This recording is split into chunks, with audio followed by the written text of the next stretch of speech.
내 이름은 이성준. 아내 서희와 함께 동네에서 작은 분식집을 운영하고 있습니다. 성준네 식당이라는 간판이 걸린 우리 가게는 동네에서 꽤 유명한 편이죠.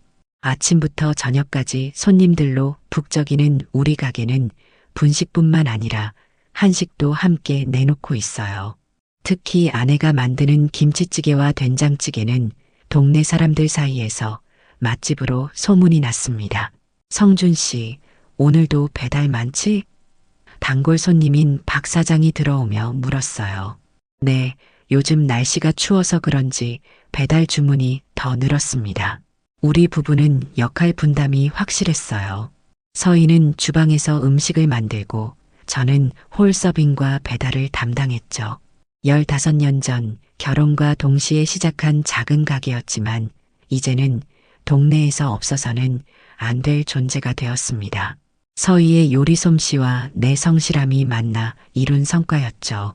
여보, 이 김치찌개 동진동 310번지로 배달해 주세요. 서희가 포장된 음식을 건네주었어요. 알았어. 금방 다녀올게. 바이크를 타고 동네를 누비며 배달하는 시간이 하루 중 가장 여유로운 시간입니다. 겨울바람이 차갑게 얼굴을 스치지만 따뜻한 음식을 기다리는 손님들을 생각하면 그마저도 견딜만 했어요. 서희와 함께한 지난 세월이 주마등처럼 스쳐 지나갔습니다. 대학 동기로 만나 연애 끝에 결혼했고 둘이 힘을 합쳐 이 가게를 일궈냈죠. 자녀는 없지만 우리에겐 이 가게가 우리의 아이나 다름없었어요. 배달을 마치고 돌아오는 길, 동네 슈퍼 앞에서 옆집 아줌마와 마주쳤습니다. 성준 씨, 늘 부지런하시네요. 부부가 함께 가게 운영하는 모습이 정말 보기 좋아요. 감사합니다. 덕분에 잘 지내고 있어요. 사람들은 우리 부부를 동네의 모범 부부라고 불렀어요. 서로 의지하며 열심히 사는 모습이 부러움의 대상이 되었던 거죠. 그런 시선이 때로는 부담스럽기도 했지만 한편으로는 자랑스럽기도 했습니다. 가게로 돌아오니 서희는 여전히 바쁘게 주방을 오가고 있었어요. 18시간 넘게 함께 일하면서도 서로에게 지치지 않는 것이 우리의 강점이었습니다. 저녁 시간이 되자 손님들이 더 많이 몰려왔고 우리는 정신없이 일했어요. 여보, 오늘도 수고 많았어. 문을 닫은 후 서희에게 말했습니다. 당신도요. 오늘 매출 괜찮네요. 이러다 가게 확장도 가능하겠어요. 서희의 웃는 모습을 보며 다시 한번 행복을 느꼈습니다. 우리가 이룬 작은 성공이 더없이 값진 것처럼 느껴졌어요. 하지만 그때는 몰랐습니다. 이 평화로운 일상이 곧 무너질 거라는 사실을, 행복이 한순간에 배신으로 변할 수 있다는 것을. 가게 문을 닫고 집으로 향하는 길, 서희가 문득 물었어요. 여보, 우리 가게 점심 배달 좀 늘려볼까 해요. 동네에 새로 생긴 병원에도 홍보해보면 어떨까요? 좋은 생각이네. 내일 한번 가봐야겠다. 그때는 그저 사업 확장을 위한 평범한 대화라고만 생각했습니다. 그 제안이 우리 부부의 삶을 완전히 뒤바꿔 놓을 줄은 상상도 못했어요. 동네의 모범 부부로 알려진 우리의 평화로운 일상은 그렇게 조금씩 균열이 생기기 시작했습니다. 균열은 곧 틈이 되고 틈은 곧 깊은 상처가 될 테니까요. 우리 동네에 새로 생긴 미소종합병원은 규모가 꽤 큰 병원이었습니다. 6층짜리 건물 전체를 사용하는 병원은 동네 사람들의 관심을 한몸에 받고 있었죠. 서희의 제안대로 병원에 우리 가게 음식을 홍보하기 위해 방문했어요. 안녕하세요. 이 근처에서 식당을 운영하고 있는 이성준이라고 합니다. 병원 접수처에서 자신을 소개했어요. 아, 네. 잠시만 기다려주세요. 원장님께 말씀드려보겠습니다. 얼마 후 30대 후반으로 보이는 남자가 환한 미소를 지으며 나타났습니다. 키가 크고 세련된 외모에 자신감이 넘쳐 보였어요. 안녕하세요. 저는 이 병원 원장 이면석입니다. 어떤 용건이신가요? 저희는 근처에서 성준네 식당을 운영하고 있습니다. 혹시 점심 도시락이나 식사 배달이 필요하시면 연락해 주세요. 이면석 원장은 관심을 보이며 제 명함을 받아들었어요. 마침 직원들 식사 문제로 고민하던 참이었습니다. 한번 맛을 보고 결정해도 될까요? 물론이죠. 내일 점심때 직원분들 수에 맞춰 샘플 도시락을 가져다 드리겠습니다. 다음 날 서희는 평소보다 더 정성을 들여 도시락을 준비했어요. 병원 직원들 수에 맞춰 10개의 도시락을 만들었는데 하나하나 손님의 입맛을 사로잡을 자신이 있어 보였습니다. 여보, 너무 부담 가지지 말고 평소처럼만 해도 돼. 내가 말했어요. 아니에요. 병원은 큰 고객이 될 수 있잖아요.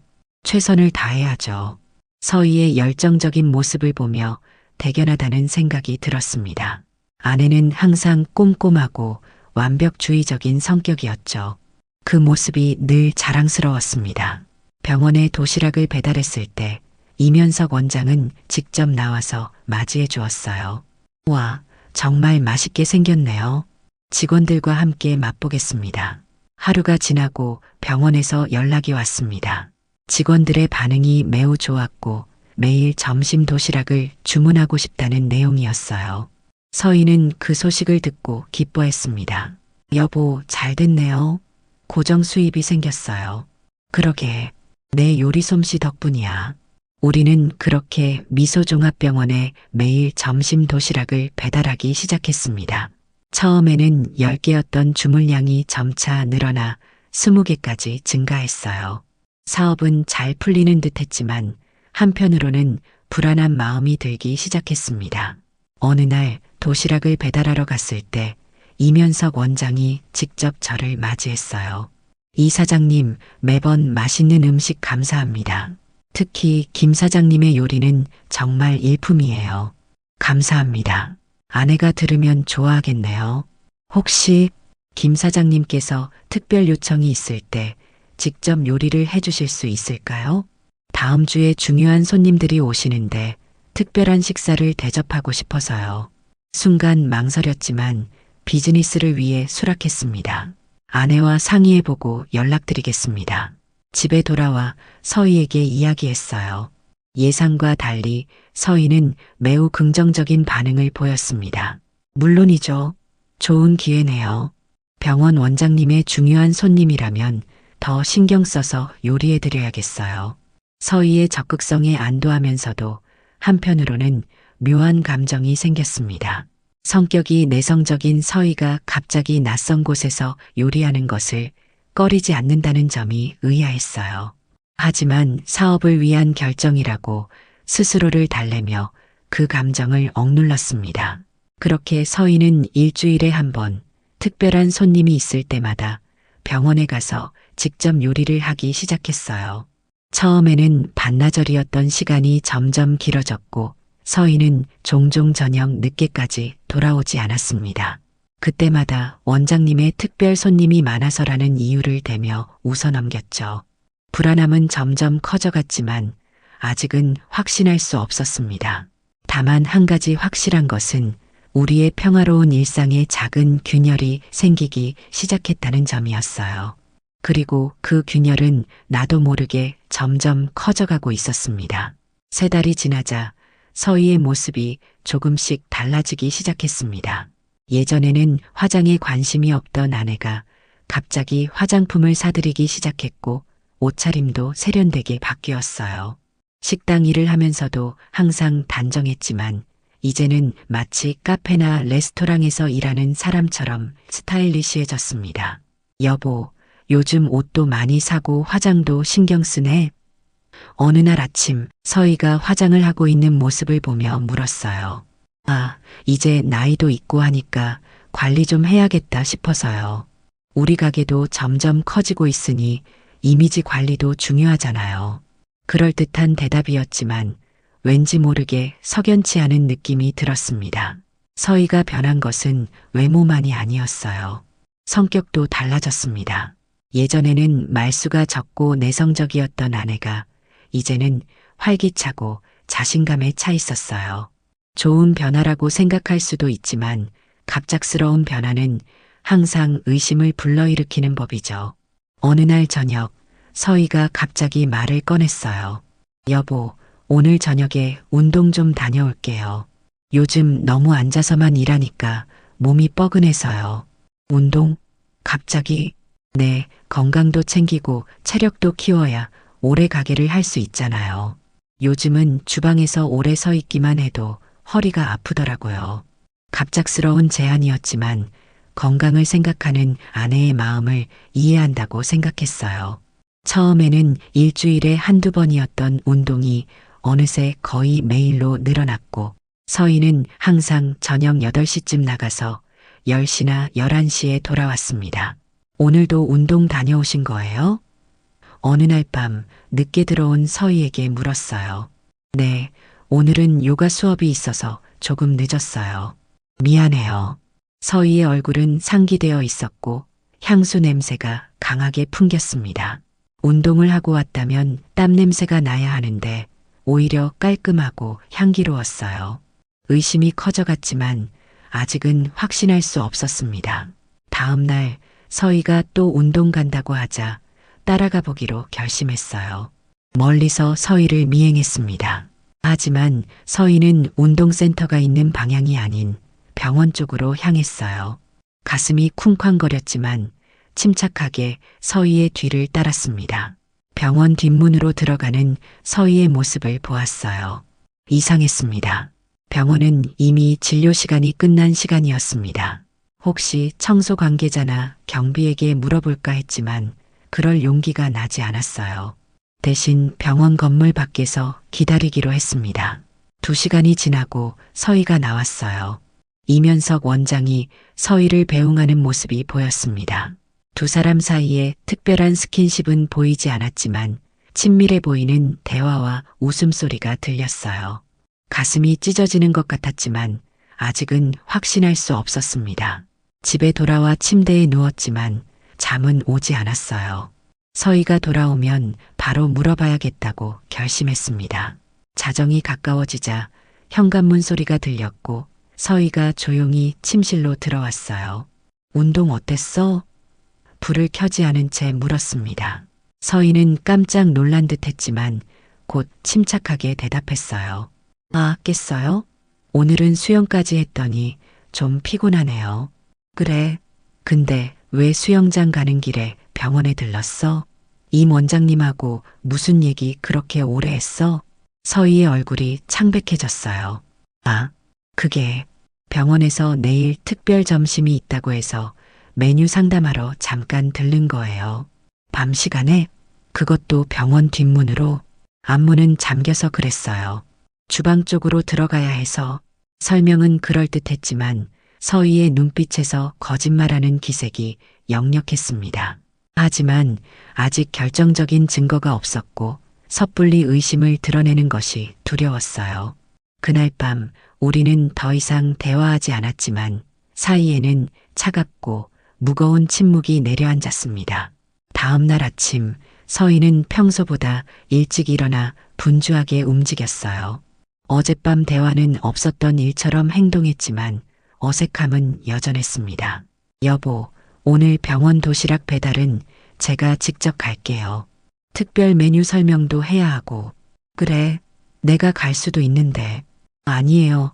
제가 가는 게 낫겠어요. 원장님이 메뉴에 대해 물어보실 수도 있으니까요. 서희의 고집스러운 태도에 더욱 의심이 커졌어요.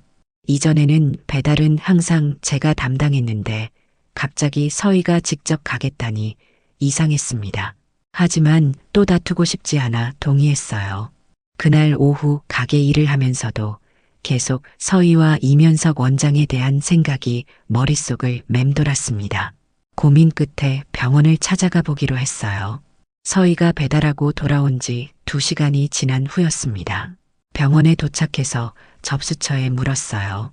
혹시 이면석 원장님 계신가요? 네, 지금 진료 중이신데요. 예약되어 있으신가요? 아니요, 잠깐 인사드리러 왔습니다. 성준내 식당 사장입니다. 아, 네. 그럼 잠시만 기다려주세요. 한참을 기다렸지만 이면석 원장은 나오지 않았어요. 대신 간호사가 와서 원장님이 지금 중요한 수술이 있어서 만날 수 없다고 전했습니다. 의아했지만 더 의심스러운 점을 찾지 못하고 돌아왔습니다. 가게로 돌아오니 서희가 평소처럼 주방에서 일하고 있었어요. 아무 일도 없었던 것처럼 행동하는 서희를 보며 혼란스러웠습니다. 그날 저녁 서희는 또 운동 간다며 나갔고 저는 다시 병원으로 향했습니다. 병원 근처에 도착했을 때 마침 청소업체 직원들이 일을 마치고 나오는 것을 보았어요. 그중 한 명이 박 사장이었습니다. 우리 가게 단골 손님인 박 사장은 지역 청소업체를 운영하고 있었죠. 아, 성준 씨, 여기서 뭐 하세요? 박 사장이 놀란 표정으로 물었어요. 박 사장님, 안녕하세요. 그냥 지나가다가 혹시 병원 안에 아직 사람들 있나요? 네, 원장실에는 불이 켜져 있더라고요. 주로 늦게까지 일하시나 봐요. 혹시 우리 아내 못 보셨어요? 서희요. 박 사장의 표정이 굳어졌어요.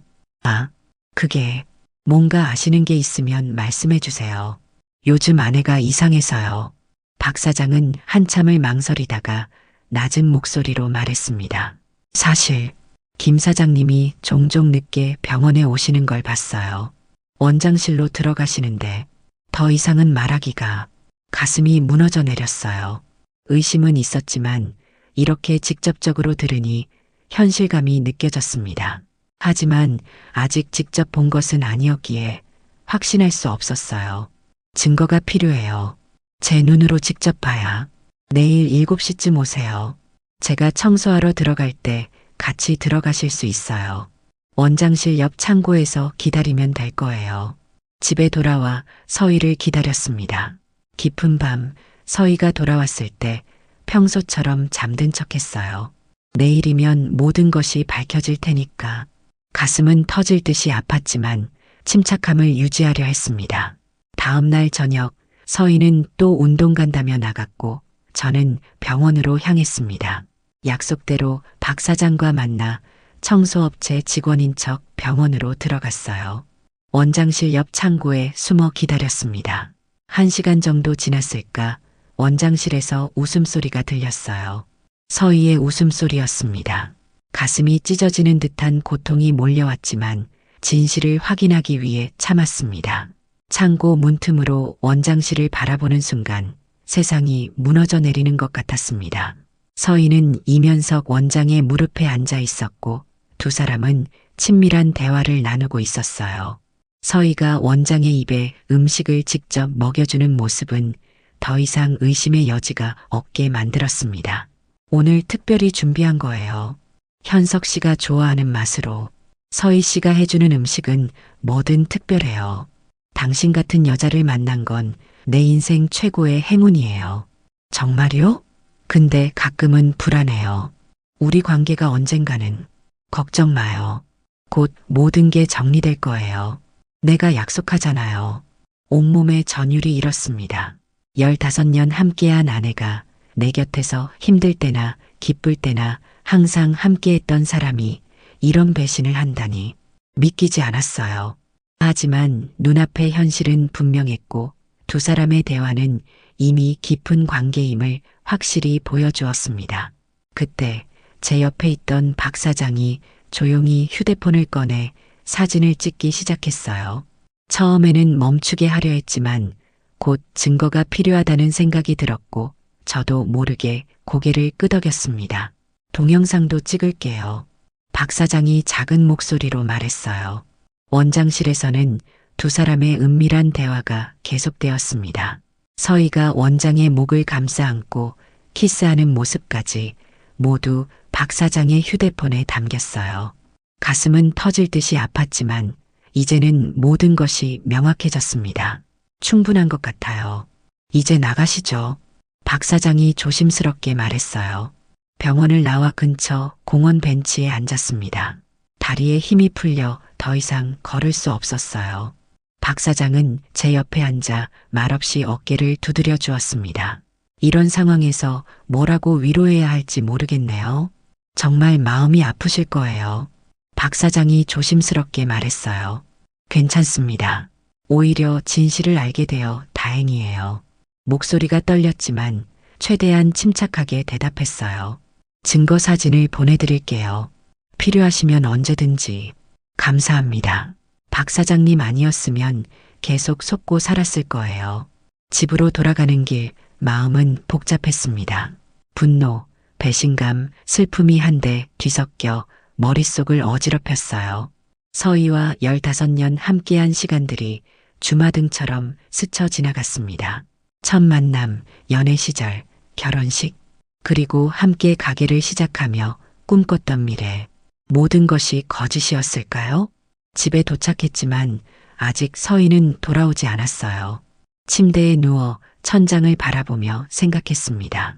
어떻게 대응해야 할지, 이제 우리 관계는 어떻게 될지, 많은 생각이 머릿속을 맴돌았어요. 새벽 1시쯤 현관문 소리가 들렸습니다. 서희가 돌아온 거죠. 조용히 침실로 들어와 옷을 갈아입는 서희를 침대에 누운 채로 지켜봤어요. 늦게 들어왔네.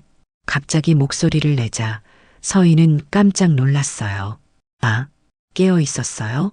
오늘은 특별 수업이 있어서 조금 더 늦었어요. 그래, 어떤 수업이었어? 요가, 심화 과정이요.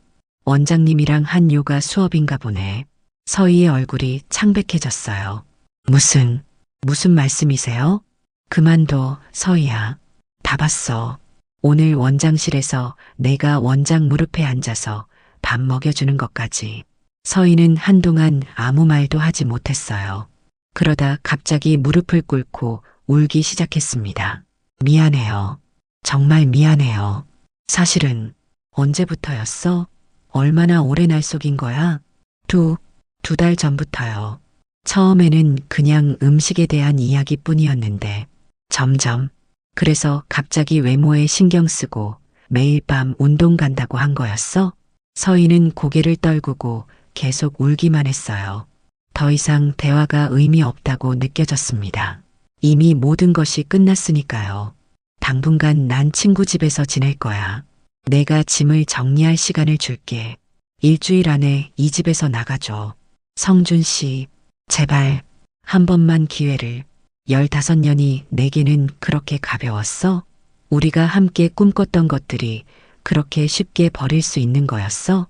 더 이상 말하기 싫어서 짐을 싸기 시작했어요. 서희는 계속 매달렸지만 제 마음은 이미 굳어졌습니다. 그날 밤 대학 동창인 친구의 집으로 향했어요. 성준아, 정말 큰일이다. 들어와. 친구가 걱정스러운 표정으로 맞아주었어요. 그날 밤 오랜만에 술을 마시며 모든 이야기를 털어놓았습니다. 친구는 묵묵히 들어주었고 때로는 위로의 말을 건네주었어요. 이제 어떻게 할 거야? 친구가 물었습니다. 아직 확실하진 않아. 하지만 한 가지는 분명해. 둘 다 이대로 놔두지 않을 거야. 그날 밤 술에 취해 잠들기 전 마지막으로 든 생각은 복수였습니다. 단순히 이혼하고 끝내는 것이 아니라 내게 이런 상처를 준 두 사람에게 같은 아픔을 돌려주고 싶었어요. 그리고 다음 날 아침 구체적인 계획을 세우기 시작했습니다. 친구의 집에서 일주일을 지내며 복수 계획을 세웠습니다. 먼저 법적인 조치부터 준비했어요. 지인을 통해 경험 많은 이혼 전문 변호사를 소개받았고 즉시 상담을 예약했습니다. 이런 상황이라면 확실한 증거가 있으니 유리한 고지에 있으십니다. 변호사가 말했어요. 위자료는 물론이고 가게에 대한 권리도 최대한 보장받을 수 있을 겁니다. 상간자에 대한 손해배상 청구도 가능한가요? 물론입니다. 이면석 원장에게도 위자료 청구가 가능해요. 특히 명확한 증거가 있다면 더욱 유리하죠. 법적 절차를 시작하는 동시에 병원 원장과 서희에게 사회적 제재를 가하기 위한 계획도 세웠습니다. 우리 가게에서 병원으로 배달하던 도시락 사업은 즉시 중단했고 동네에 새로운 이벤트를 준비했어요. 성준 씨, 정말 그렇게 하실 건가요? 박 사장이 걱정스럽게 물었어요. 네, 이미 결정했습니다. 도와주실 수 있나요? 물론이죠. 당신을 도울 수 있어서 다행입니다. 박 사장의 도움으로 계획은 더욱 구체화되었습니다. 우선 가게 배달 상자를 특별 제작하기로 했어요.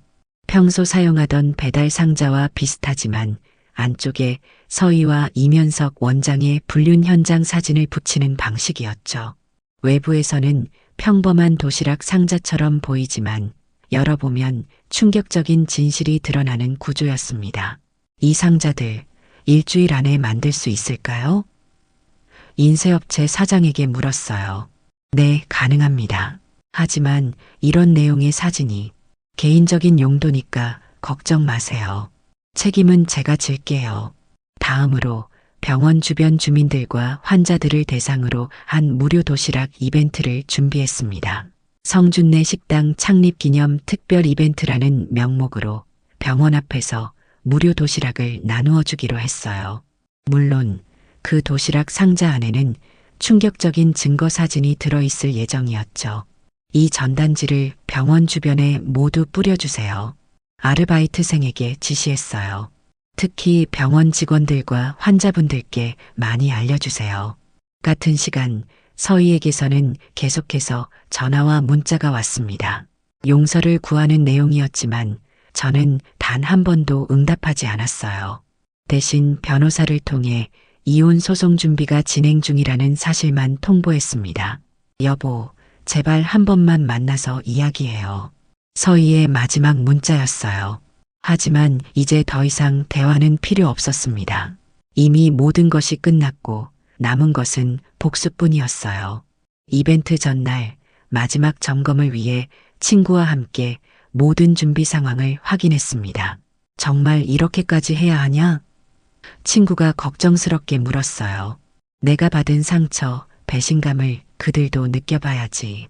사람들 앞에서 망신당하는 기분이 어떤 건지. 알았어. 내 선택을 존중해. 그래도 법적인 문제는 없는 거지? 응, 변호사와 모든 것을 상의했어.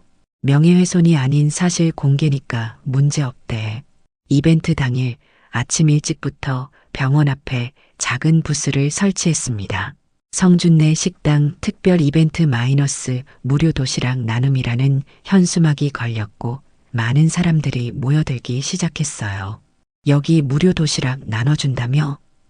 한 환자가 다가와 물었습니다. 네, 가게 창립 기념으로 준비했습니다. 많이 가져가세요. 도시락은 순식간에 없어졌고 사람들은 그 자리에서 바로 열어보기 시작했어요. 처음에는 맛있는 음식에 기뻐하는 표정이었지만 곧 도시락 상자 안쪽에 붙어있는 사진을 발견하고 충격에 빠졌습니다. 이게 뭐야? 저기 찍힌 사람, 임 원장 아니야? 옆에 여자는 김 사장 아내 아닌가? 순식간에 소문이 퍼지기 시작했고 병원 직원들 사이에서도 웅성거림이 일어났어요. 제 계획은 성공적으로 진행되고 있었습니다. 이벤트 시작 2시간 만에 병원은 발칵 뒤집혔습니다. 직원들은 물론이고 환자들까지 모두 이면석 원장과 서희의 불륜 사진을 보게 되었어요. 소문은 빠르게 퍼져나갔고 병원 로비에는 분노한 사람들이 모여들기 시작했습니다. 원장님 나오라고 해. 한 환자가 소리쳤어요. 이런 사람한테 치료받을 수 없어. 병원 직원들은 당황해하며 상황을 수습하려 했지만 이미 통제 불능 상태였습니다. 사진 속 여자가 누군지 알아본 동네 주민들은 성준내 식당의 김 사장이라고 소문을 퍼뜨렸고 사람들은 동정과 분노가 뒤섞인 시선으로 저를 바라봤어요. 성준 씨, 정말 용기 있는 행동이네요. 한 단골 손님이 어깨를 두드리며 말했습니다. 그 원장 진료 안 받을 거예요. 이런 인간성으로 어떻게 환자를 대하겠어요. 다른 주민이 거들었어요. 상황이 심각해지자 병원에서는 긴급 공지를 내렸습니다. 개인적인 문제로 인해 오늘 진료를 모두 취소합니다. 하지만 이미 사람들은 떠나기 시작했고 병원은 순식간에 텅 비었어요. 그때 병원 정문으로 고급스러운 차 한 대가 급하게 들어왔습니다. 차에서 내린 여성은 다름 아닌 이면석 원장의 아내였어요. 얼굴이 붉게 상기된 채로 병원으로 달려들어가는 모습이 보였습니다. 저 사람이 원장 부인이래.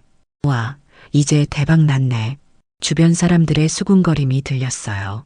얼마 후 병원 안에서 고함 소리와 물건 깨지는 소리가 들렸습니다. 원장의 아내가 사태를 알게 된 것 같았어요. 저는 그 모든 상황을 멀리서 지켜보며 복수의 달콤함을 느꼈습니다. 내가 느꼈던 배신감과 상처를 그들도 똑같이 느끼게 된 것이죠. 그날 오후 박 사장이 병원 상황을 전해주었어요. 원장 부인이 난리도 아니었어요. 원장실 물건 다 부수고 서희 씨를 찾아다니면서 머리카락 뽑아버리겠다고. 서희는요? 아침에 이벤트 소식 듣고 병원에 나타나지도 않았대요. 원장은 부인이랑 대판 싸우고 병원 문 닫았어요. 당분간 진료 중단한다고 공지 올라왔고요. 복수는 생각보다 더 효과적이었습니다. 병원은 사실상 문을 닫았고 이면석 원장의 평판은 바닥으로 떨어졌어요. 서희 역시 동네에서 더 이상 얼굴을 들고 다닐 수 없는 상황이 되었습니다. 그날 밤 서희에게서 또 연락이 왔어요. 성준 씨, 어떻게 이럴 수 있어요? 내 인생이 완전히 망가졌어요. 현석 씨도 날 버렸어요. 이제 어떻게 살아요? 서희의 문자를 읽으며 쓴웃음이 나왔습니다. 내 인생이 망가졌을 때는 어땠는지 묻고 싶었지만 더 이상의 대화는 무의미하다고 생각했어요. 대신 변호사를 통해 다음날 법원에서 만나자는 메시지만 보냈습니다. 다음날 법원에서 서희와 마주쳤어요. 단정하고 활기찼던 모습은 온데간데없고 피곤하고 초췌한 얼굴로 나타났습니다. 눈이 마주쳤지만 서희는 곧 고개를 떨구었어요. 위자료와 재산 분할에 대한 합의가 필요합니다. 변호사가 말했어요. 김서희 씨 측에서도 별다른 이해 없이 모든 요구사항을 수용할 의사가 있다고 하네요. 서희는 그저 묵묵히 고개를 끄덕였습니다. 모든 것을 포기한 듯한 모습이었어요. 한편으로는 불쌍하다는 생각도 들었지만 15년 세월을 배신한 대가라고 생각하며 마음을 다잡았습니다. 법원을 나오는 길 뒤에서 서희의 목소리가 들렸어요. 성준 씨, 정말 미안해요. 용서는 못 해주더라도 이해는 해주길 바라요. 나약했던 내 모습을. 돌아보지 않고 그대로 걸어 나왔습니다. 이제 더 이상 서희와 나눌 말은 없었으니까요. 모든 것이 끝났고 마지막 단계만 남았어요. 이면석 원장에 대한 손해배상 청구였습니다. 이혼 소송은 생각보다 빠르게 진행되었습니다. 서희가 모든 잘못을 인정하고 저의 요구 조건을 받아들였기 때문이에요. 위자료는 물론이고 가게에 대한 권리도 모두 제가 가져오게 되었습니다. 서희는 가게를 떠나 다른 지역으로 이사를 갔다고 합니다. 이면석 원장에 대한 손해배상 청구 소송도 승소했어요. 불륜관계를 인정하는 증거가 명확했기 때문에 법원은 제 손을 들어주었고 상당한 금액의 배상금을 받게 되었습니다. 성공적으로 마무리됐네요. 축하드립니다. 변호사가 웃으며 말했어요. 감사합니다. 도움 많이 되셨어요. 법적 절차가 모두 마무리되고 새로운 출발을 준비했습니다. 가게 이름을 성준식당으로 변경하고 인테리어도 새롭게 했어요. 분식과 한식을 함께 제공하던 메뉴는 그대로 유지했지만 조금 더 현대적인 감각을 더했습니다. 성준 씨, 가게 분위기가 완전히 달라졌네요. 단골 손님이 감탄했어요. 네, 새롭게 시작하는 마음으로 바꿔봤습니다. 이상하게도 가게 매출은 사건 이후 오히려 증가했어요.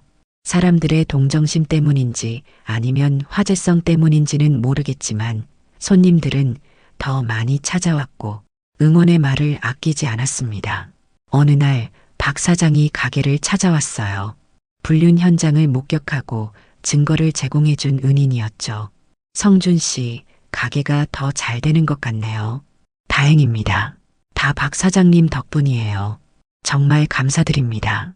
별 말씀을.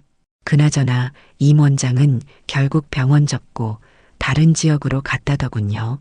아내와 이혼하고. 그래요? 뭐 자업자득인 거죠. 맞아요. 그런데 성준 씨는 앞으로 어떻게 하실 계획이세요? 일단은 가게에 집중할 계획입니다. 나중엔 체인점도 생각하고 있고요. 박 사장과 이야기를 나누면서 문득 감사한 마음이 들었어요. 그분이 아니었다면 저는 아직도 배신당한 채 살고 있었을 테니까요. 박 사장님, 제가 보답하고 싶은데 뭐 도와드릴 것 없을까요? 아니에요. 그런 거 없습니다. 아, 그럼 이거라도 받아주세요. 앞으로 우리 가게에서는 평생 무료로 식사하세요. 그리고 박 사장님 청소업체에 우리 가게 청소 계약도 드리겠습니다. 박 사장은 처음엔 사양했지만 제가 계속 부탁하자 결국 수락했어요. 그분께 조금이나마 보답할 수 있어서 기뻤습니다. 가게를 리모델링하고 1년이 지났을 때 이제는 동네에서 가장 인기 있는 식당이 되었습니다. 서희가 없어도 충분히 가게를 잘 운영할 수 있다는 것을 증명한 셈이죠. 오히려 더 성공적으로 말이에요. 성준 씨, 이제 체인점 낼 때도 됐지 않나요? 단골 손님이 물었어요. 네, 곧 두 번째 가게를 열 계획입니다. 다른 동네로 확장할 거예요. 이용과 배신이라는 아픔을 겪었지만 그것을 발판 삼아 더 큰 성공을 이룬 것이 저에게는 가장 큰 위로가 되었습니다. 가끔은 서희와의 추억이 떠올라 가슴이 아플 때도 있지만 그런 감정도 점차 희미해져 갔어요. 어느 저녁 가게 문을 닫고 정리를 하는데 박 사장이 찾아왔습니다. 성준 씨, 오늘 저녁 한잔 할까요? 그러죠. 좋은 생각이네요. 우리는 가게 테이블에 앉아 소주 한 병을 나눠 마셨습니다. 많은 이야기를 나누다가 문득 박 사장이 물었어요. 이제 행복하세요? 잠시 생각해 보았습니다. 행복이라. 글쎄요. 하지만 적어도 진실 속에서 살고 있다는 건 확실합니다. 그게 더 중요한 것 같아요. 그렇죠. 진실은 항상 밝혀지기 마련이니까요. 그래서 정직하게 사는 게 결국 남는 장사더라고요. 맞는 말씀입니다. 진짜 인생은 정직이 남는 장사죠. 우리는 잔을 부딪히며 웃었습니다. 비록 아픔을 겪었지만 그 아픔을 통해 배운 교훈은 앞으로의 삶에 큰 자산이 될 거라고 생각했어요. 창밖으로 별이 빛나는 밤하늘이 보였습니다. 새로운 시작, 그리고 더 나은 미래를 향한 희망이 가슴속에서 피어올랐어요. 이제 더 이상 과거에 얽매이지 않고 오직 앞만 보고 나아갈 것입니다. 그것이 진정한 복수이자 가장 아름다운 새 출발이니까요.